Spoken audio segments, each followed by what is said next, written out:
राष्ट्रगीत का अपमान किया है, क्या कहना चाहेंगे? नहीं, ये बहुत दुख की बात है कि आज़ादी के 75 साल के बाद में भी हम पूरे देश में राष्ट्रगीत के बारे में एक मत नहीं कर पाए। निश्चित हमारे देश में फेडरलिज्म सरकार चल रही है। राष्ट्रगीत गाया जाता तो कुछ बच्चे गाते हैं, कुछ बच्चे नहीं गाते। उदाहरण के तौर पर जो कैथलिक है या तो फिर मुस्लिम समाज के लोग हैं वो नहीं गाते हैं। एक बार फिर राष्ट्रगीत के अपमान को लेकर लोगों में नाराजगी पसरी हुई है। तमिलनाडु में राज्यपाल और स्टालिन सरकार के बीच एक बार फिर से विवाद की शुरुआत हो गई है। तमिलनाडु के राज्यपाल आर.एन. रवि ने सोमवार को विधानसभा से वॉकआउट कर दिया है। विधानसभा में उनके अभिभाषण की शुरुआत होने वाली थी, लेकिन राष्ट्रगान नहीं बजाया गया। इसके बाद राज्यपाल ने विधानसभा से वॉकआउट कर दिया। राज्यपाल ने सदन को उसके संवैधानिक कर्तव्य की याद दिलाई।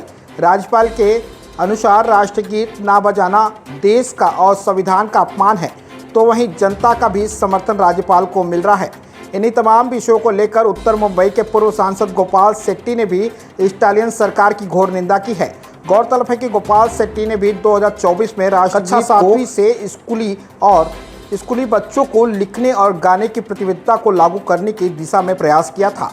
तो वहीं अहमदाबाद में भी 2016 में स्कॉप कंपनी में भी भारत माता की जय बोलने पर 3 विदेशियों द्वारा भारतीय कर्मचारियों को निलंबित करने के मुद्दे पर भी गोपाल शेट्टी ने अपनी आवाज़ को बुलंद किया था। हालांकि इन तमाम विषयों को लेकर के हमारे संवाददाता रितेश तिवारी ने गोपाल शेट्टी से खास बातचीत की। पेश है सुप्रीम समाचार की एक खास रिपोर्ट। भारत देश में एक बार फिर राष्ट्रगीत के अपमान को लेकर लोगों में नाराजगी पसरी हुई है। आपको बता दें कि तमिलनाडु विधानसभा सत्र के दौरान राष्ट्रगान का कहीं ना कहीं अपमान किया गया। कहते हैं कि सत्र प्रारंभ होने से पहले राज्यगान गाया गया और वहीं राष्ट्रगान का कहीं ना कहीं अपमान किया गया, जहां पर आर.एन. राजा जो तमिलनाडु के राज्यपाल हैं वो अभी घोषणा से पहले ही चले गए। हमारे साथ में पूर्व सांसद गोपाल शेट्टी है, जो लगातार राष्ट्र के मुद्दों को लेकर के अग्रणी माने जाते हैं। इन्होंने कई सारे ऐसे मुद्दों पर कई बार पहल की है और गौरतलब है कि 2024 में एक रेजुलेशन लाने का गोपाल शेट्टी ने प्रयास किया था। इस सभी विषयों को लेकर के हम बात करते हैं गोपाल शेट्टी जी से। गोपाल जी, हमारे चैनल में बहुत बहुत स्वागत है आपका। नमस्कार। नहीं, ये बहुत दुख की बात है कि आज़ादी के 75 साल के बाद में भी हम पूरे देश में राष्ट्रगीत के बारे में एक मत नहीं कर पाए। निश्चित हमारे देश में फेडरलिज्म सरकार चल रही है। केंद्र जो कहती हो सभी राज्यों ने मानना चाहिए, ऐसा जरूरी नहीं। इस प्रकार का भी संविधान में व्यवस्था है, लेकिन वो अलग अलग विषयों पर अलग अलग मुद्दों पर हो सकता है। लेकिन राष्ट्रगीत के बारे में सभी राज्यों का एक मत न होना, ये न तो आज परवड़ने वाला है, ना ही हमको कल परवड़ेगा। इसके लिए मैं चाहता हूँ कि राष्ट्रगीत के बारे में सभी लोगों ने एक मत बनाना चाहिए। और आपकी जानकारी, जैसा आपने कहा कि मैं बहुत सारे राष्ट्रीय मुद्दों पर काम करते रहता हूँ। मैंने पार्लियामेंट में एक रिजोल्यूशन मूव किया था कि भाई राष्ट्रगीत, अब ये देखिए आप फिल्म चित्रपट के मतलब सिनेमागृह में गाया जाता तो बंधन है कि सभी ने उसका सम्मान के लिए खड़ा होना चाहिए। स्कूल में भी राष्ट्रगीत गाया जाता तो कुछ बच्चे गाते हैं, कुछ बच्चे नहीं गाते। उदाहरण के तौर पर जो कैथलिक है या तो फिर मुस्लिम समाज के लोग हैं वो नहीं गाते हैं। इसलिए मेरे मन में ये सोचा है कि हम कुछ इस तरह से करें, आज नहीं तो भले 5 साल के बाद में, 10 साल के बाद में लोग गाए। तो मैंने कहा कि भाई 7वीं के स्कूल के बच्चों को सख्ती से परीक्षा में राष्ट्रगीत लिखना या अनिवार्य करना चाहिए। उसका सरकार जो भी तय करेगी, सभी राज्य सरकारों से बातचीत करके 3 मार्क 5 मार्क जो भी दे। अब जिसको नहीं लिखना है वो मार्क नहीं मिलेगा, तो जो लिखेंगे उसको मार्क मिलेगा। फिर सेकंड फेज में भी क्यों नहीं लिखे इसके बारे में सोचा जा सकता है, लेकिन कहीं से ना कहीं से हमको प्रारंभ करना चाहिए। तो मेरे मन में ये सोच था कि अभी जो बच्चे आज लिखना प्रारंभ करेंगे वो कल गाना भी प्रारंभ करेंगे। ये एक राष्ट्रगीत के बारे में मैंने मूव किया, तो ये 2024 में उसका मुझे उत्तर भी आया है government of India, ministry of education के माध्यम से। ये नेट पर है कि हमने सभी स्कूलों को ये बताया गया। अब ये जो उत्तर देते हैं ये ऑफिसर लोग देते हैं। ये किसने, अनु जैन करके जॉइंट डायरेक्टर है, उन्होंने ये उत्तर दिया है कि हमने सभी स्कूलों को बताया गया, ये भी व्यवस्था में है, टेक्स्ट बुक में राष्ट्रगीत का उल्लेख है वगैरह वगैरह, ये तो सारा है। हमारा मुद्दा क्या है कि सभी ने राष्ट्रगीत का सम्मान करना चाहिए, गाना चाहिए, बराबर। तो इसको भी हमको आने वाले दिनों में आगे बढ़ाना पड़ेगा।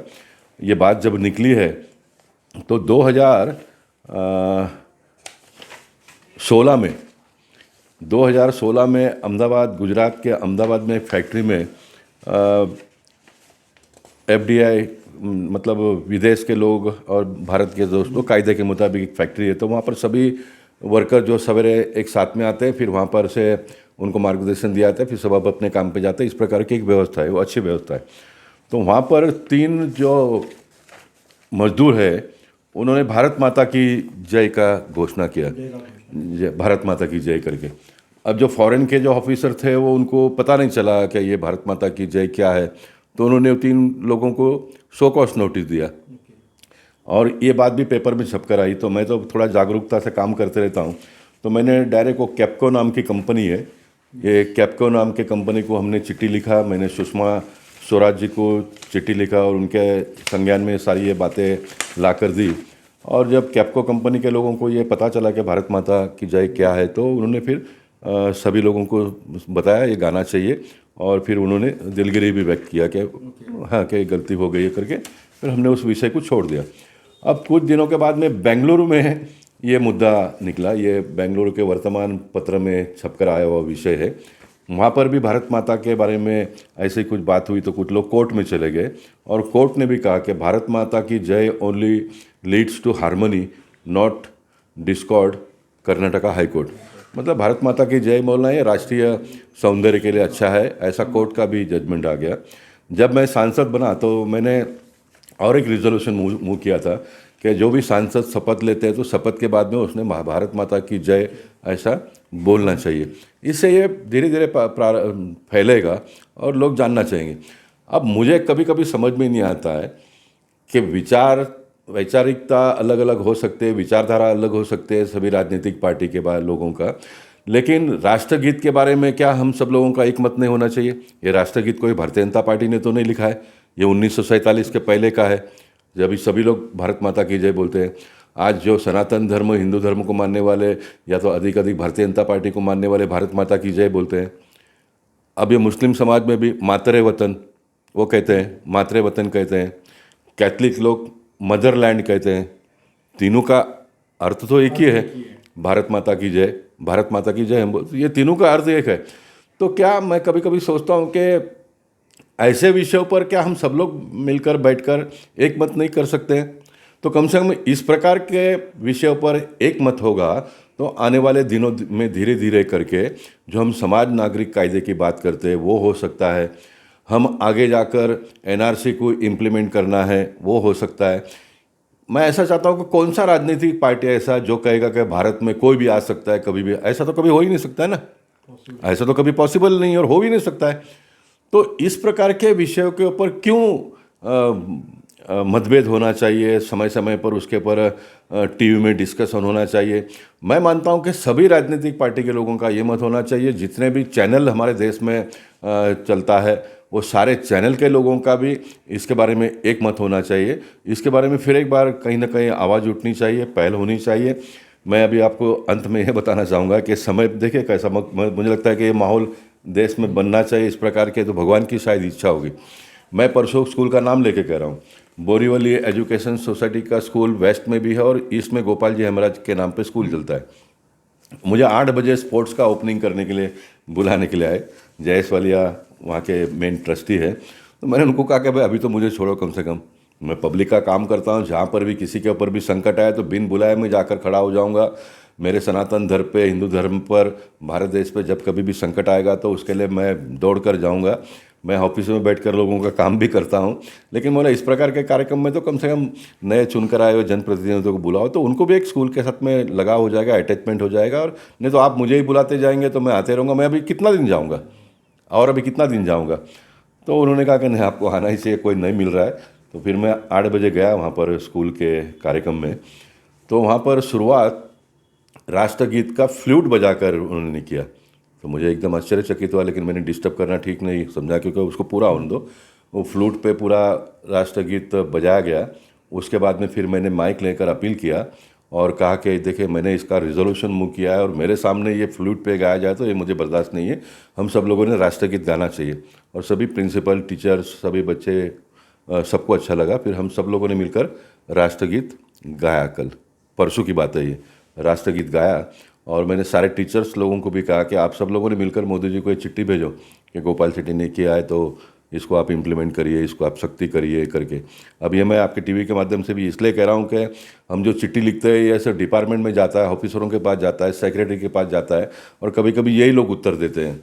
हम अगर मंत्री को चिट्ठी लिखेंगे तो भी वो डिपार्टमेंट में भेजते हैं और फिर वही लोग उसका उत्तर देते हैं और फिर मंत्री उसका अपना लेटर लगाकर भेजते हैं। ये सिस्टम डेवलप हुआ है। अब ये सिस्टम डेवलप हुआ है, अब ये गलत है, लेकिन ये 10 साल में मोदी जी ने जो किया है, अभी लोग अब कहेंगे कि अभी आपकी सरकार है। हमारी सरकार है ना। हमारी सरकार जब नहीं थी तो हमने आंदोलन किया कि बांग्लादेशियों को देश में से बाहर निकालो, बड़ा आंदोलन हमने किया। हमारी सरकार आ गई तो मोदी जी ने, अमित शाह जी ने मिलकर पार्लियामेंट में जो भी अमेंडमेंट करना था, ये चाहिए था, वो सारा किया। उस कमेटी में मैंने भी काम किया। अब हम कहते हैं कि जो बांग्लादेशी है उसको हम देश में से बाहर निकालेंगे, तो ये लोग उसको सहमति देते नहीं है, ये लोग सहमति देते नहीं। तो कैसे ये देश में सुधारा होगा, बदलाव कैसे आएगा और देश एक सूत्र में बांधने की जो हम सबकी सोच है, कल्पना है, वो कैसे होगा, ये मेरा मुद्दा है। तो मैं चाहूँगा कि मेरी आवाज़ को जो भी सुनने वाले हैं, सब लोगों ने मिलकर इसके ऊपर काम करना चाहिए। मीडिया ने भी काम करना चाहिए। कम से कम जो एक मत का मुद्दा है, एक मत का जो मुद्दा है, उसके बारे में तो सब लोगों ने एक साथ में आना चाहिए। तो मैं आपसे निवेदन करूंगा कि इस बात को आप आगे बढ़ाइए। ये कोई आज का नहीं है, ये मेरा 10 साल से भारत माता की जय और राष्ट्रगीत के बारे में का मुद्दा है। मैं तमिलनाडु के मुख्यमंत्री ने जो कहा कि उन्होंने नकारा है राष्ट्रगीत को गाने का, ये मैं बिल्कुल इसका निंदा करता हूँ और मैं चाहूँगा कि देश के जितने भी राज्य के अलग अलग पार्टियों के मुख्यमंत्री, आखिर वो हमारे देश के हैं ना, हमारे देश के हैं, उन सारे लोगों ने राष्ट्रगीत का भी सम्मान करना चाहिए। भारत माता की जय जो एक घोषणा है उसको सभी लोगों ने बोलना चाहिए। इस प्रकार की व्यवस्था हम सब लोगों ने मिलकर करनी चाहिए। जो वर्तमान पत्र में मैंने पढ़ा कि उन्होंने राज्यपाल के बारे में जो भी टिप्पणी की है वो छोड़कर उन्होंने चला नहीं जाना चाहिए था। मैं मानता हूँ कि राज्यपाल जी ने अगर ये निर्णय किया तो उन्होंने सही किया है। इसमें से ही कहीं ना कहीं बात आगे बढ़ेगी। नहीं तो अगर समझो जाते ही नहीं तो पत्र में, पेपर में छपकर नहीं आता था, इस बात को एक नई शुरुआत नहीं होती थी। तो उन्होंने जो किया है टेक्निकली कितना सही है, गलत है, उसके बारे में बड़े लोग कमेंट करेंगे। मैं तो बहुत छोटा व्यक्ति हूँ, लेकिन मैं मानता हूँ कि हम सब लोगों ने मिलकर आने वाले दिनों में इसके बारे में गंभीरता से सोचने की आवश्यकता है। यहाँ ये थे हमारे साथ गोपाल शेट्टी, जिन्होंने बड़ी बेबाकी से हमारे सवालों को, जवाबों को रखा। कैमरामैन महेंद्र चौधरी के साथ रितेश तिवारी, सुप्रीम मीडिया, मुंबई।